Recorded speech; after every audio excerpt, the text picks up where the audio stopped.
क्या आप भी उन लाखों केंद्र कर्मचारियों और पेंशन भोगियों में से एक हैं जो 8वें वेतन आयोग यानी 8th पे कमीशन का बेसब्री से इंतजार कर रहे थे? अगर हाँ, तो आज की ये खबर आपके चेहरे की मुस्कान छीन सकती है। जहां एक तरफ करोड़ों लोग इस उम्मीद में बैठे थे कि नया वेतन आयोग उनकी सैलरी और पेंशन में बम्पर उछाल लाएगा, वहीं सरकार की ओर से आ रही ताजा जानकारियों ने एक बड़ा झटका दे दिया है।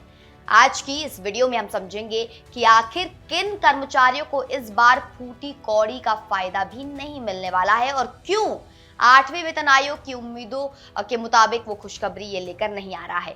सबसे पहले बात करते हैं उस सबसे बड़े झटके की जो सैलरी और पेंशन में होने वाली बढ़ोतरी को लेकर है।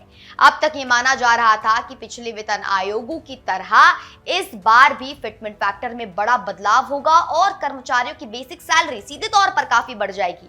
लेकिन हालिया रिपोर्ट्स और सरकार के रुख से ये संकेत मिल रहा है कि इस बार सैलरी वृद्धि बहुत ही सीमित यानी लिमिटेड रहने वाली है। इसका मतलब यह है कि अगर आप भारी भरकम इंक्रीमेंट के सपने देख रहे थे तो शायद आपको अपनी उम्मीदें कम करनी पड़ेंगी। सरकार का ध्यान अब भारी वेतन वृद्धि के बजाय स्ट्रक्चरल बदलावों पर ज्यादा है, जिसका सीधा असर आपकी जेब पर पड़ने वाला है।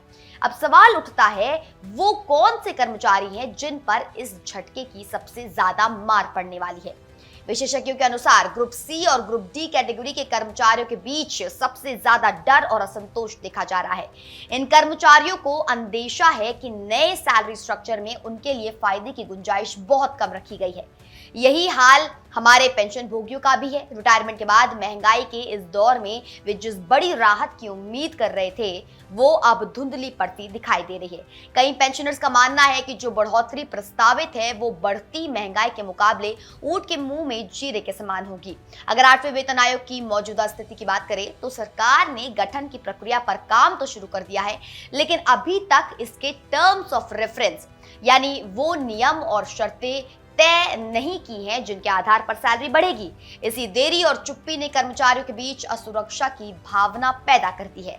कर्मचारी यूनियनों और संघों का तो यहां तक कहना है कि अगर सरकार ने उनकी उम्मीदों के मुताबिक वेतन वृद्धि नहीं की तो वे महंगाई भत्ते, भत्तों और पेंशन सुधार जैसे मुद्दों पर एक बार फिर सरकार के खिलाफ मोर्चा खोलने को मजबूर हो जाएंगे।